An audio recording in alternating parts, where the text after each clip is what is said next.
Hi, I'm Sonja, and in October last year I moved from near Edinburgh to the Isle of Skye with my husband Phil and our two little boys. So far we've experienced autumn, winter, and the beginning of spring on Skye. We've been settling into our new life here, which includes many more outdoor adventures when it's not raining and windy, of course, although sometimes also when it is. As we come into May, it's the beginning of the busy season in Skye, so once again things are changing as more tourists travel here to visit this beautiful island. Many more places have opened up, and so we're exploring a lot more too. Come along with us on some of our adventures on Skye as the busy season begins.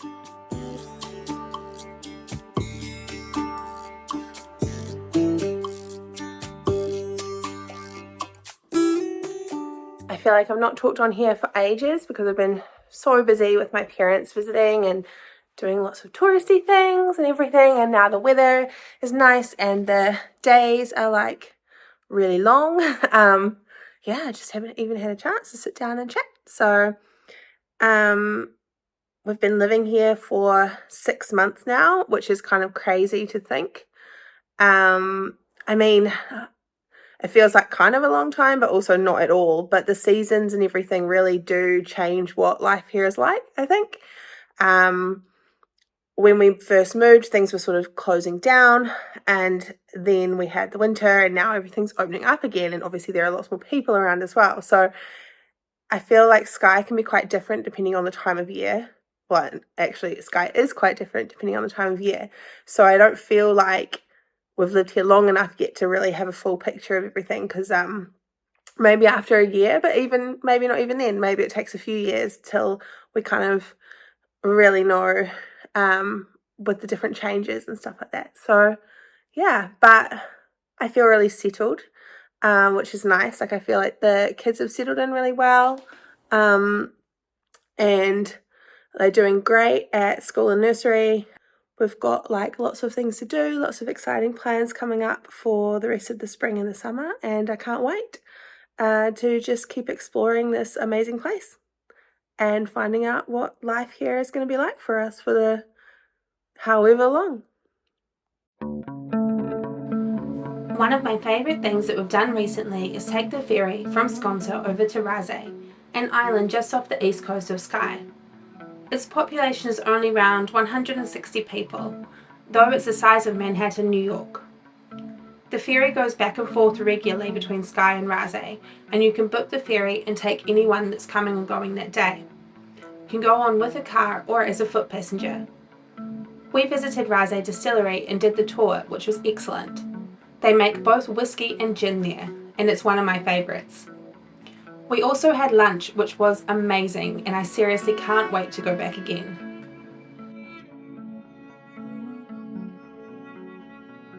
After that, we took a drive up to the north of the island.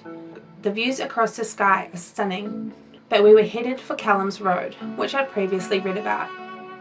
Calum's Road is a 1 3/4 mile stretch of hairpin bends and cliff-hanging road that exists purely because of one man's determination. It was carved out of the rock and across the heather-bogged land by one man, Calum MacLeod. He did it mostly with a wheelbarrow, a pickaxe, and a shovel, and it took over 10 years. After repeatedly asking for a road to be made between Brockle and his home in Arnish and it being refused, Calum took it upon himself to do it. He was in his 60s when he finished the road in 1974. It's definitely worth going and seeing.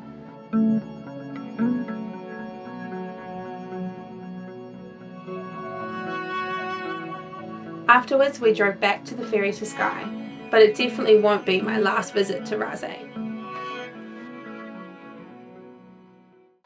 Since we've had visitors, we've also been visiting some more of the sites around Skye that are really popular. We went up to Dunvegan Castle, where I haven't been in 10 years. It was great to see it again. Dunvegan Castle is the oldest continuously inhabited castle in Scotland. All of the rooms have really great information about the history of the castle, and you can also view the fairy flag there too, which has several origin stories.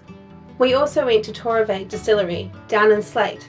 It was really nice to go there and see a smaller distillery, try the whiskey, and go to their cafe as well.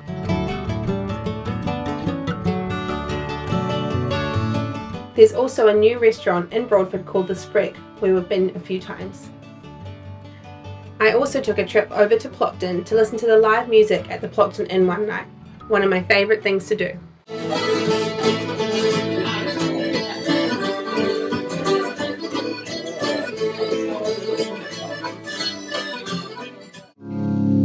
We've been taking advantage of the better weather, and one morning we took a walk up one of Skye's smaller hills, Ben the Crow in Torrin.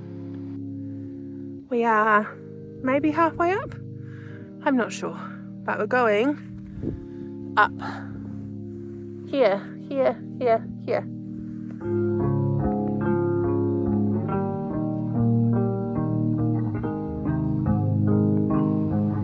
Ben the Crow is only 572 metres tall, but its location means that the 360-degree views are amazing. After a steep uphill slog, the whole way we could see all the way to Portree and all the way down to the bridge and beyond. It's a great one to do if you want a relatively quick hill to climb, but for an epic reward.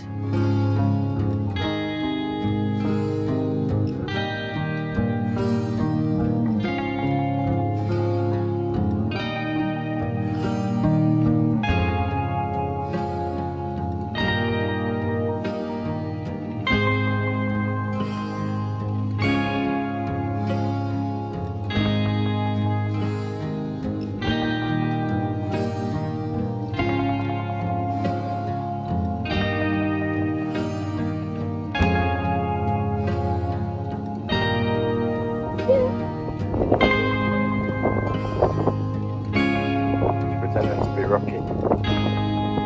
Never seen Rocky. I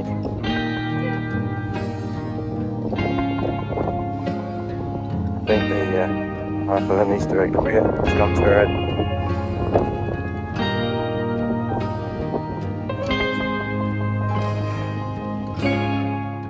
I would just like to note that we are leaving the house with no jumpers for the first time. Yay! It was about 19 degrees yesterday and it's supposed to be like 20 degrees today. Took the boys swimming yesterday for the first time in wetsuits. But yeah, long may this weather continue. I'm sure it won't, but we can pretend. Plockton is absolutely beautiful in the sunshine. It's located about a 20-minute drive from the Skye Bridge on the mainland. So one Friday we popped over to the craft market where we did lots of shopping and let the little one run around while we ate lunch. Skye Live is a yearly music festival which also happened in May. We only went for the one night, but hopefully next year we'll go for longer.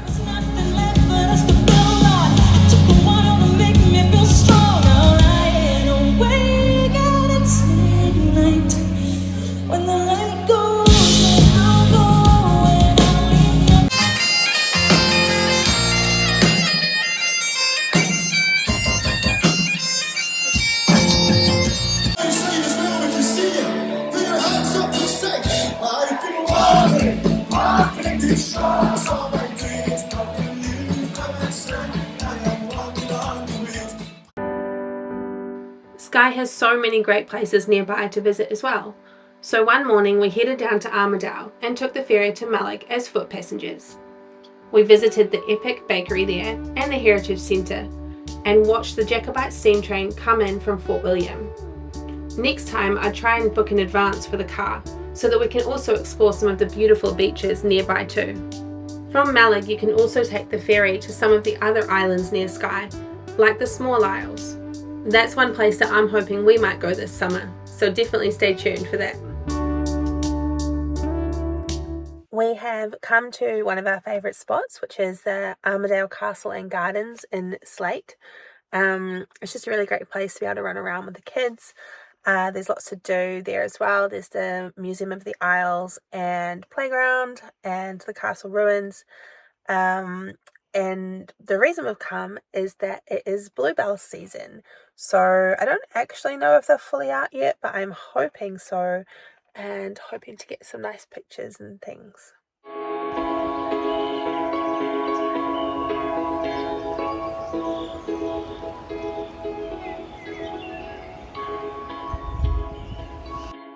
Armadale is such an underrated place to visit.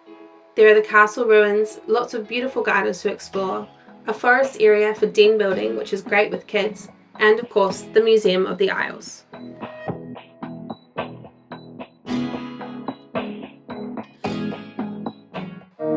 I also had a friend come to visit, and we took a trip to Carbost to see some of the main sites around there. We started off at the Oyster shed, always one of my favourite places, and then we stopped in the Talisker Distillery for a look.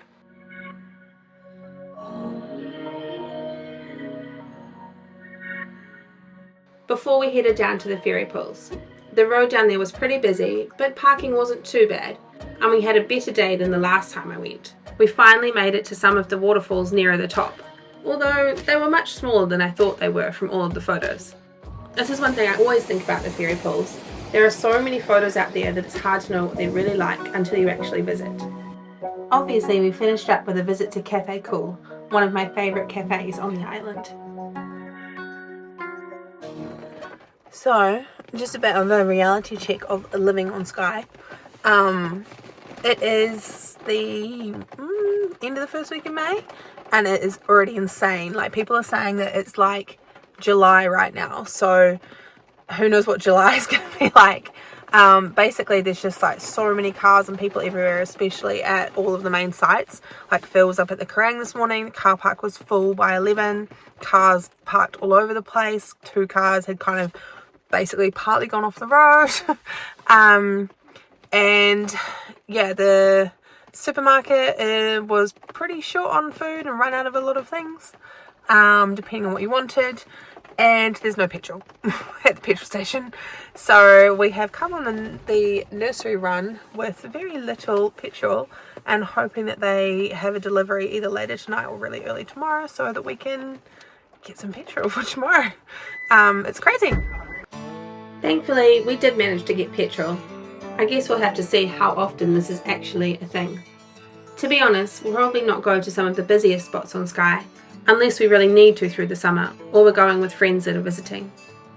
There are so many other amazing places to see that we don't really need to go to those top places all of the time. One new place that I visited recently was Duisdale House Hotel in the Sleat Peninsula.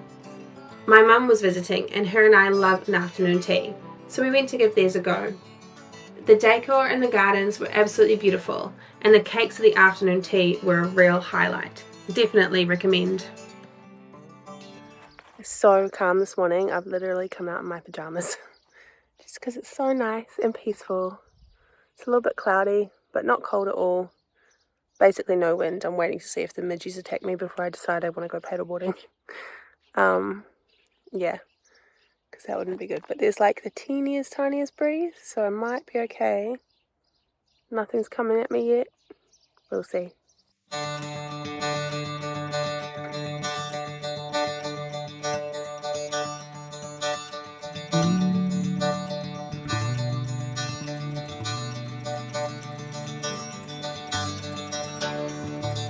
It's been a busy last couple of months for us and for the island, but we have plenty more to see and do away from the crowds this summer. Next time I'll show you our experience of climbing into the Cuil hills. Until then,